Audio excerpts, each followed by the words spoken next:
Now, what does prepare mean? How do you prepare? Well, it's hard to prepare for anything if you don't know what prepare means. You or I. Prepare means to put in proper condition or in a state of readiness. Well, readiness for what?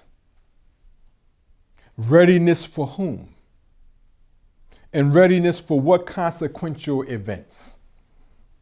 Since John has to prepare the way. Now, I was with Brother Jabril Muhammad during a time when he was meeting with a graphic artist to produce the cover for his book, which was called Farrakhan, God's Man on the Straight Path. This was in the mid-1990s. Many of you were not born. Some of you were just little people at that time. And of course, some were my age and older. Well, the graphic on the cover was a path that seemed like an obstacle course.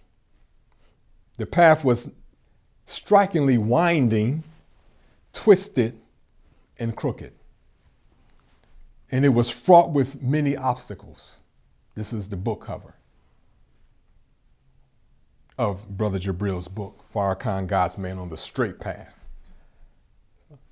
The path wasn't straight on the book, but the crooked path symbolized something that was straight. Well, Brother Jabril did not officially publish that book, from what I understand and know, but he did include excerpts of it in articles in his column in the Final Call called Farrakhan the Traveler. Now, here is one of those excerpts. He states, "The Honorable Elijah Muhammad said that this is the first time God has desired to make himself known in 66 trillion years. That is a million billions or a billion millions times 66. We are lucky to be alive at the time of the end of the greatest of what God has decided to end, the mystery of himself. We are lucky indeed. The way or road to self is a straight path in terms of integrity. It includes such factors as the utmost sincerity and the most worthy purposes. However, it also contains that which only seems to be indirection, also called ironies, or better, paradoxes. Despite this, it's the shortest path and the most direct route for us to get to God and self. In this sense, it's the straight path that seems crooked only to us who are, at the present time, simply unaware of the ways of Allah, or we are just too crooked to see straight. As it was with Moses, who traveled with the wise man and who came upon events which his limited knowledge and experiences did not permit him to grasp, so it is with us. These events and the consequences of same were produced by the God who guided the one with whom Moses traveled. So it is with the Honorable Elijah Muhammad and Minister Farrakhan, with whom we travel. God backed and guided the former right to himself. The latter is guided and backed by both. Now, let us consider the Quranic prophecy or parable regarding Moses traveling with the wise man. Well, the Honorable Elijah Muhammad did add something to that. He said, well, a prophet of God would never question a wise man. So Moses was not necessarily a prophet in this parable in as much as he was a type of mentality of the children of Israel. He didn't add the children of Israel, I did. And that's also in Surah 17. But let's walk through this for the sake of clarity. Now, Moses knew that this man was wise and asked the man if he could follow him and learn wisdom. Moses was wise with that. But the wise man replied, quote, he said, "Thou cannot have patience with me," talking to Moses, And how canst thou have patience in that whereof thou hast not a comprehensive knowledge? So you can't have patience, and you can't have patience because you don't have a comprehensive knowledge. Well, Moses had to answer because that was a question. 2 questions the wise men asked him. So Moses, it states, Moses said, if Allah please, thou wilt find me patient, nor shall I disobey thee in aught. So the wise men accepted Moses' response. And then he set the condition for Moses to follow him. And it states, he said, the wise man, if thou wouldst follow me, question me not about aught until I myself speak to thee about it. That was the condition. Well, during their journey, which seemed to be pretty short according to the Holy Quran, the wise man performed acts that to Moses were a violation of the divine law and even evil, which is what Moses judged these acts to be. Questioning the wise man. The wise man kept warning Moses that if he continued to jump to conclusions and judgments before the man took the time to explain his actions, then he would part with Moses. So in one act, the wise man sunk a boat, put a hole in it, the boat went down to the bottom. In the second act, the wise man killed a boy, just killed him outright. Moses has something to say about both of those at the time these events happened.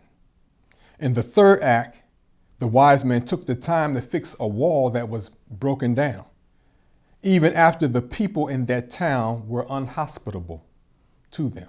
They wanted food and they didn't offer them food. So Moses questioned, why are you fixing their wall since they dissed us in words? Well, that was, as we say, the last straw for the wise man. But before the wise man parted with Moses, he explained his actions to kind of clear the record. Now it states in the Holy Quran, the wise man saying, as for the boat, it belonged to poor people working on the river, and I intended to damage it, for there was behind them a king who seized every boat by force. And as for the boy, his parents were believers, and we feared lest he should involve them in wrongdoing and disbelief. So we intended that their Lord might give them in his place one better in purity and nearer to mercy. And as for the wall, it belonged to 2 orphan boys in the city, and there was beneath it a treasure belonging to them, and their father had been a righteous man. So thy Lord intended that they should attain their maturity and take out their treasure, a mercy from thy Lord. And I did not do it on my own accord, the wise man saying. This is the significance of that with which thou couldst not have patience. Well, in empathizing with Moses, he was not privy of the unseen, which is where the wise man operated from and within. You have a comprehensive knowledge because you're operating in a different environment.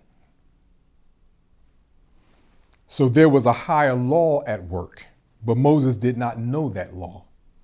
He only knew the law in concepts on his level, and his mindset was locked there.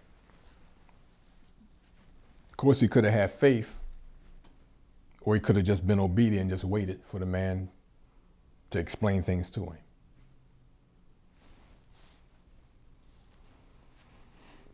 Well, today we're not quite like Moses. We're not in his situation because we know that there is an unexplained yet heavily acknowledged from governments, supreme power that is present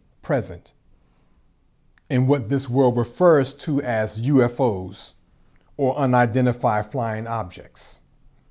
The origin of this supreme phenomenon, the great mother wheel, has been thoroughly explained to us by the Honorable Elijah Muhammad and the Honorable Louis Farrakhan.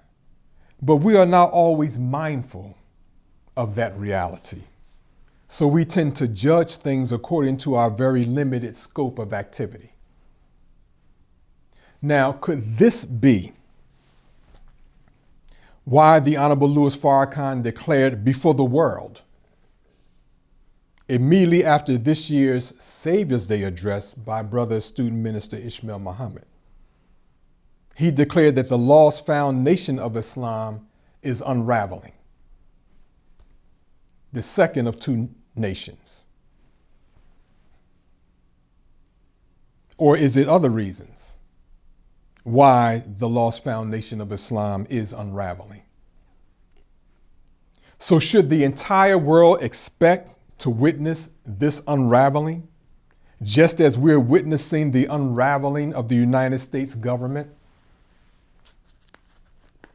Now, as much as we say, "That's right, teach," when he made that statement, you could hear a pin drop. Maybe that's a reality we don't want to face.